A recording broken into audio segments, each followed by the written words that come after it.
Queridos amigos, queridas amigas, uma boa tarde, uma noite, começo de noite. Estamos juntos mais uma vez, em nome do nosso Senhor Jesus Cristo. Agora é o momento de elevarmos o nosso pensamento ao nosso Senhor Jesus, para que todos nós possamos estar receptivos aos seus ensinamentos e nos esforçarmos para colocar em prática, para que dessa forma nós possamos estar aptos para ajudar mentalmente, através de nossa fé, do conhecimento e da oração, todos os nossos irmãos que estão passando nesta terra, nesse planeta Terra, por tanto sofrimento.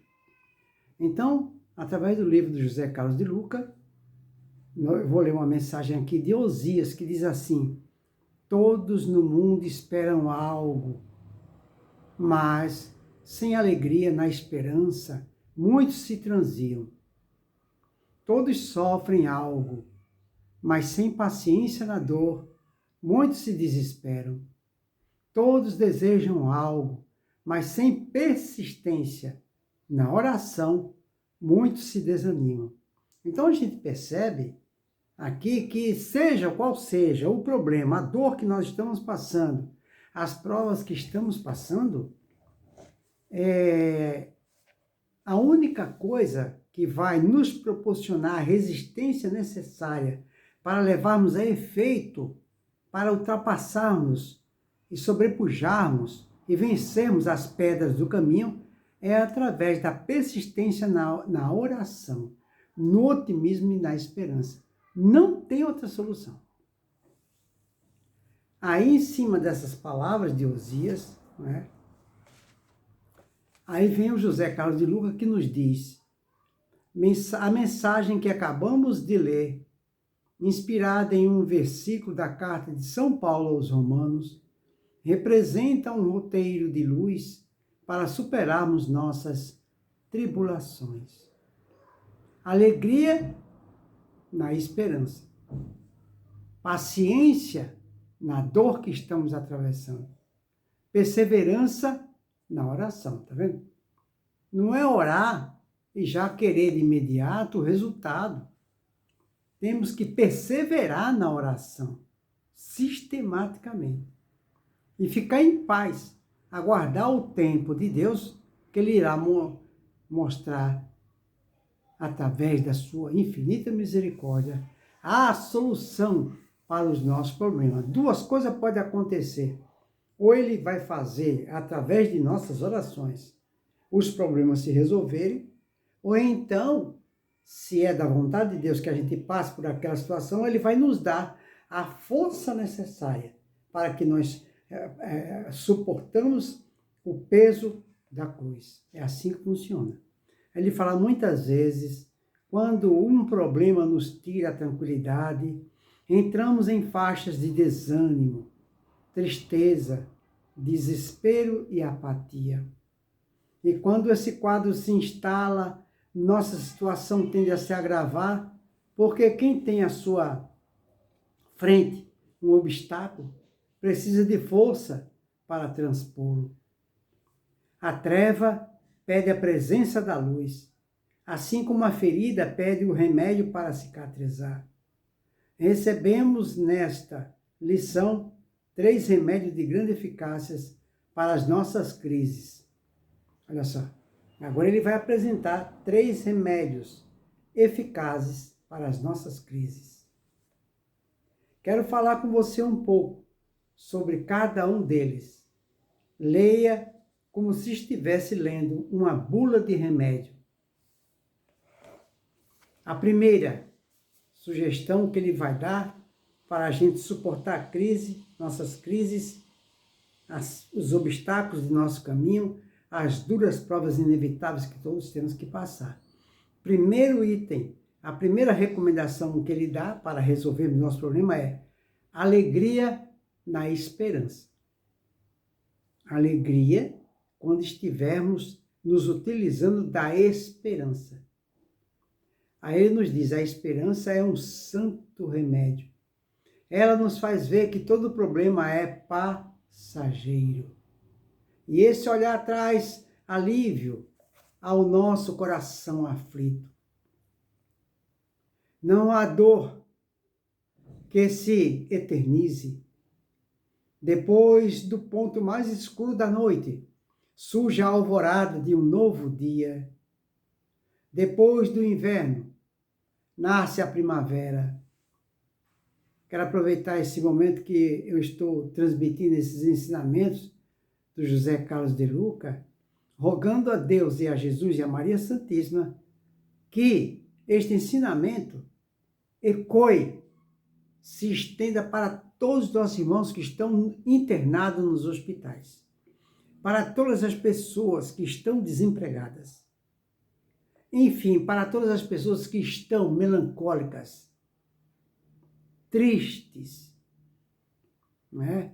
Porque estão num quarto de hospital.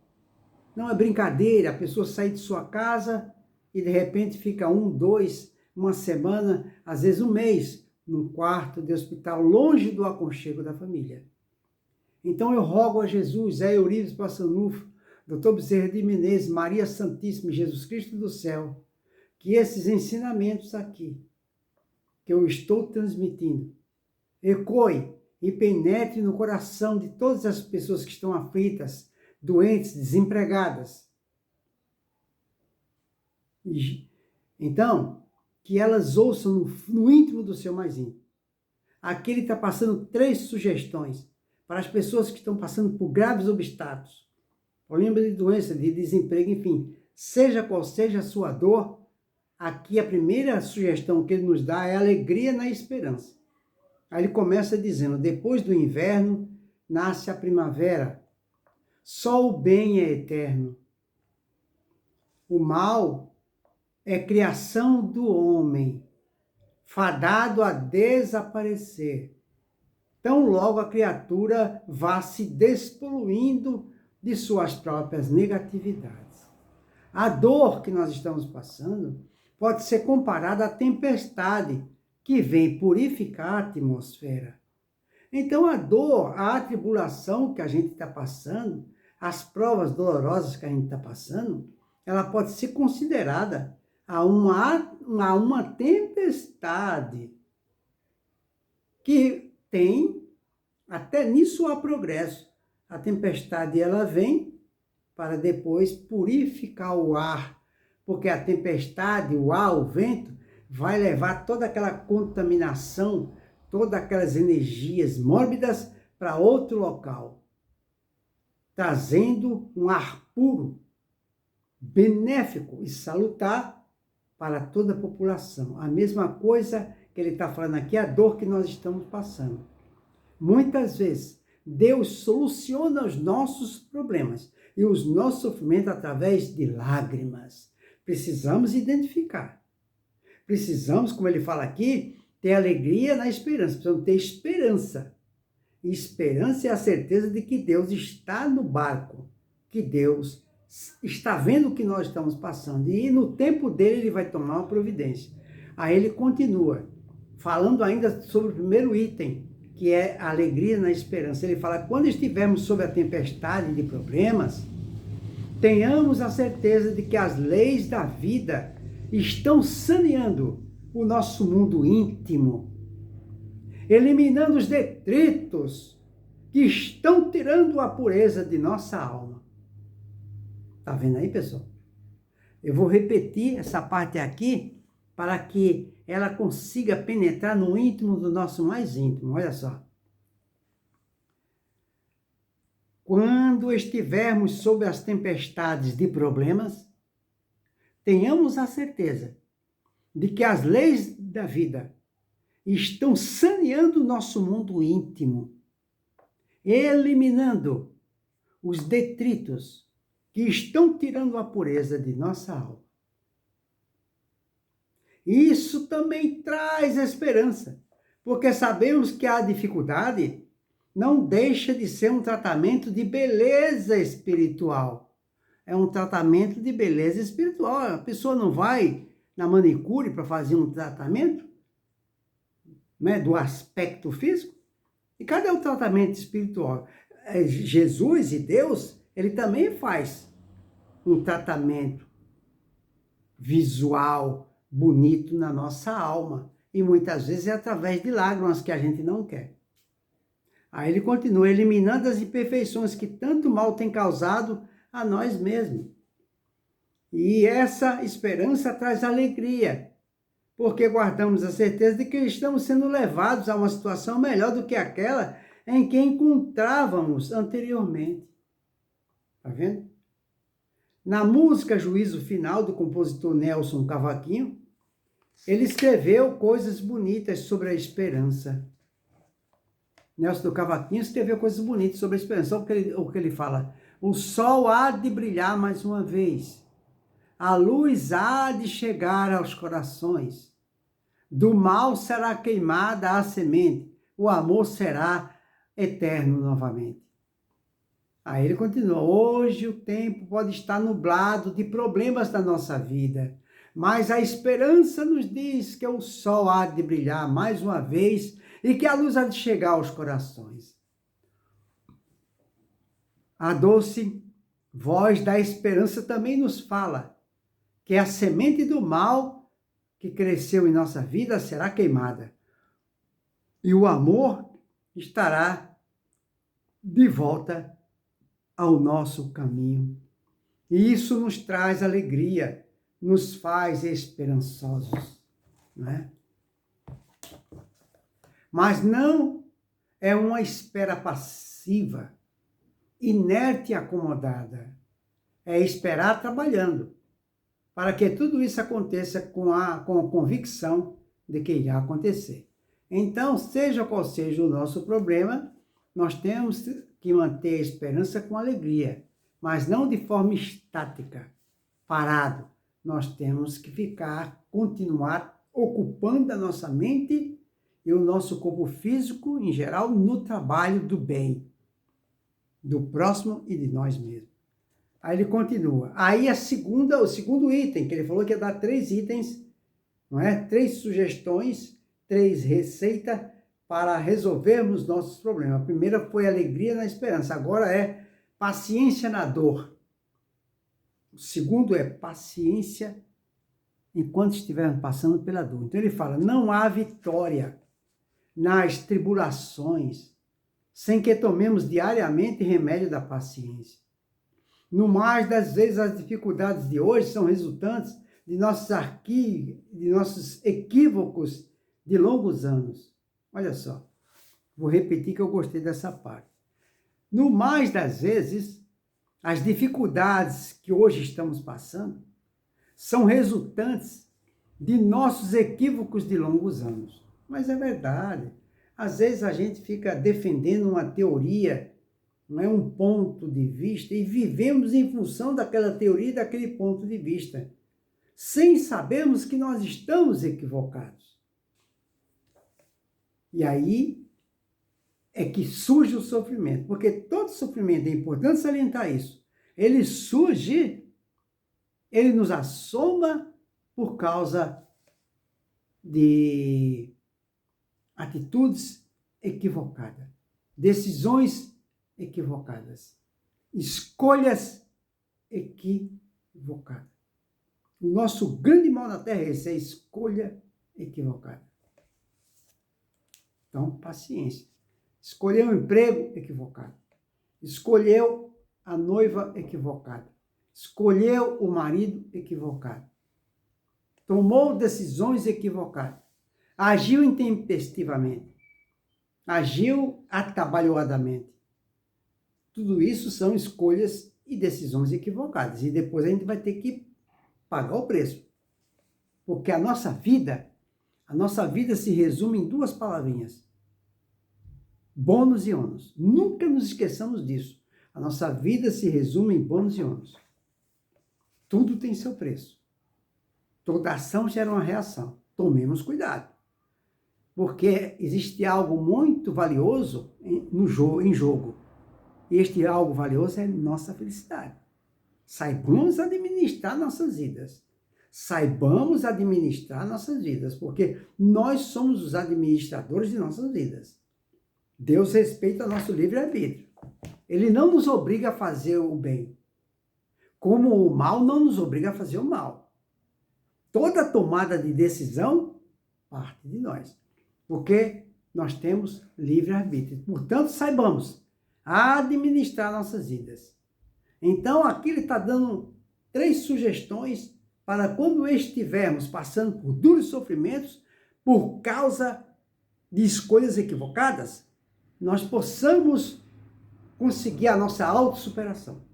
A primeira ele falou da esperança com alegria e agora a paciência na dor. Aí ele continua. Uma colega me contou que ainda adolescente, o médico lhe dizia que se ela não se cuidasse, poderia ficar diabética. Ela não se cuidou. Hoje, aos 50 anos, a diabetes apareceu. Ao lado da dieta alimentar, dos comprimidos de metformina, tem de tomar também doses diárias de paciência para aceitar e conviver com essa doença. Sem paciência, ficará revoltada e provavelmente não tomará os remédios, nem seguirá a dieta, pondo em risco a própria vida. Imagine agora que nossa dificuldade seja convívio com um familiar de difícil trato. Tá vendo? Primeiro ele falou aqui do diabetes, né? Agora vamos imaginar que nós tenhamos conflito de relacionamento, seja no ambiente de trabalho, seja com o vizinho ou em nossa casa, com algum familiar de difícil relacionamento. Então ele fala, imagine agora que nossa dificuldade seja o convívio com um familiar de difícil trato, que em quase todos os lares existe isso. Aí ele fala, é quase certo que essa história tenha capítulos anteriores à presente existência. Olha o que ele está falando. Quando no lar existem conflitos de relacionamento, ele quis dizer que na maior parte dos casos, se não todos os casos, tem esse conflito, não se iniciou nessa existência, mas nas anteriores. Aí ele continua, ninguém possui laço de parentesco sem razão de ser. Então esse encontro nessa família não foi casual. Mas esses relacionamentos já vêm de outrora. Aí ele fala, hoje reencontramos no grupo familiar os afetos e desafetos do passado. Então, na nossa família, nesses relacionamentos, existe o relacionamento de difícil trato. Que esse relacionamento, essa convivência não aconteceu por um acaso. Isso vem do pretérito. E na nossa família tem aqueles que simpatizam conosco, que a gente simpatiza com eles, a gente se dá bem. Como se costuma dizer popularmente, o nosso santo se bate, né? Meu santo bate com o seu, costuma se dizer isso, é por causa disso. É porque em vidas pretéritas os dois já eram amigos ou foram parentes. Muito bem. Aquela pessoa com quem outrora tivemos desavenças, em razão de algum mal que lhe causamos, pode ter voltado ao nosso convívio na condição de um filho rebelde mal criado. Não é? Por exemplo, explica Emmanuel, 2 pontos. O filho rebelde e vicioso é o irmão que arrojamos um dia a intemperância e a delinquência. Olha que coisa interessante. Emmanuel nos diz, o filho rebelde e vicioso, escravo do vício, é o irmão que arrojamos um dia a intemperância e a delinquência. Ele está falando aqui, Emmanuel está falando que, via de regra, o parente difícil, um filho que entra em casa, rouba as coisas, ou então é viciado em droga, que causa problema para a mãe e para o pai, com absoluta certeza, é um irmão que em vidas passadas a gente desviou ele do caminho de sua própria felicidade, do caminho de Deus. E hoje ele volta como um familiar para que a gente consigamos, através desse contato como parente, a gente fazer o bem para ele, para suplantar, para expurgar a nossa negligência desse relacionamento outrora. É assim que funciona, é a oportunidade que Deus nos dá. Então, aí a gente passa a entender, ou pelo menos deveríamos entender, que problema, dor e relacionamento difícil, não é? Esses problemas não são problemas, não são provas, são oportunidade que Deus nos dá de, através de uma nova convivência, eu possa expurgar, saldar essa dívida que eu tenho com esse parente difícil, que outrora eu o prejudiquei. Esse é o entendimento verdadeiro. Temos que entender isso. A não ser que apareça alguém e prove o contrário. Se aparecer, todo cristão, todo ecumênico, né? Todo cristão ecumênico tem que entender que todos nós estamos abertos. Nós temos que estar abertos, não podemos estar fechados. Estou falando isso porque tem muitas religiões que está fechada, né? Não aceita. Tem muitas pessoas, acho que 90% dos espíritas estão fechados. Principalmente aqueles fanáticos de Kardec. Eles estão fechados. Achando que Kardec está fechado. Quem está fechado é ele, mas não Kardec. Kardec está aberto. Como Moisés esteve aberto, Jesus esteve aberto, veio Kardec, Kardec está aberto, não está fechado não. Por isso que nós temos que ser ecumênicos, pessoal. Ecumênicos. Não sejamos fanáticos. Muito bem.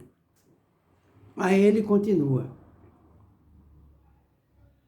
Hoje reencontramos no grupo familiar os afetos e desafetos do passado.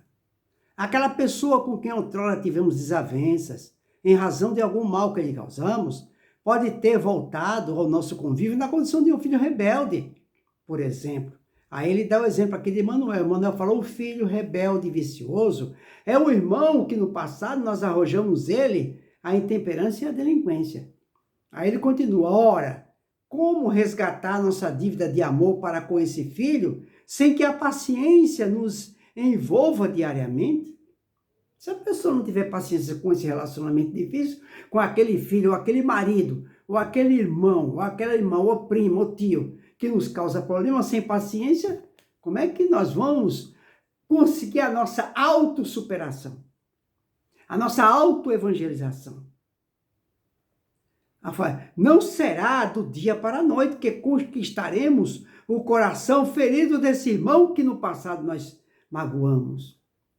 Se na terra, muitas vezes levamos anos a fio para quitar o financiamento da casa própria, imagina quanto tempo não levaremos para saldar nossas dívidas de amor. Só o tempo, regado, a paciência poderá nos dizer isso. Precisamos nos acautelar contra nosso imediatismo, a nossa ansiedade de querer tudo resolvido do dia para a noite. Há situações em que precisamos do concurso do tempo. Né? E não há vitória sem a colaboração da paciência. Agora, veja que primeiro ele deu 3 sugestões. A primeira, a alegria na esperança. Depois, a paciência, né? Depois foi paciência na dor.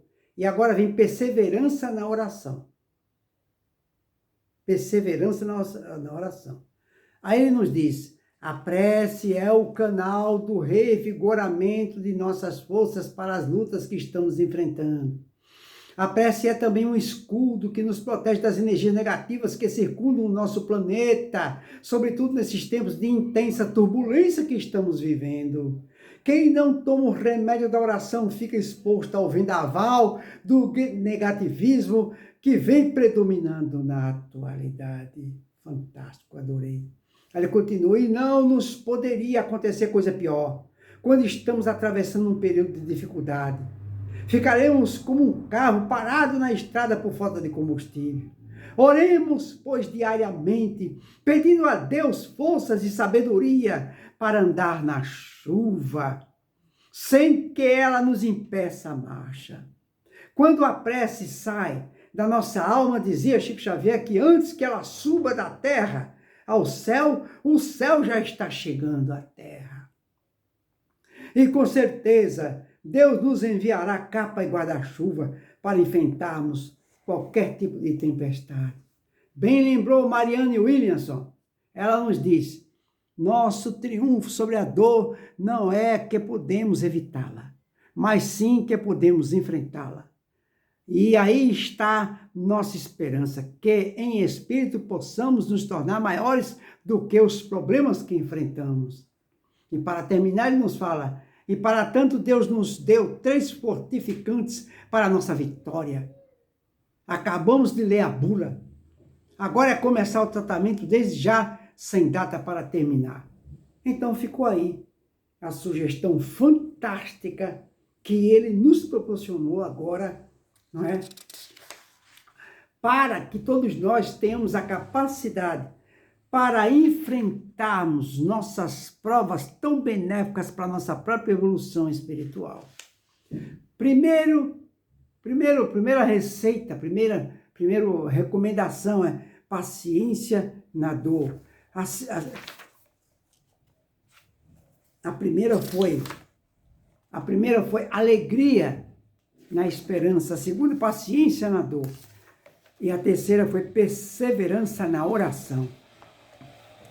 Ficou aí, portanto, um ensinamento fantástico da noite de hoje. Que Jesus nos abençoe e um bom domingo para todos.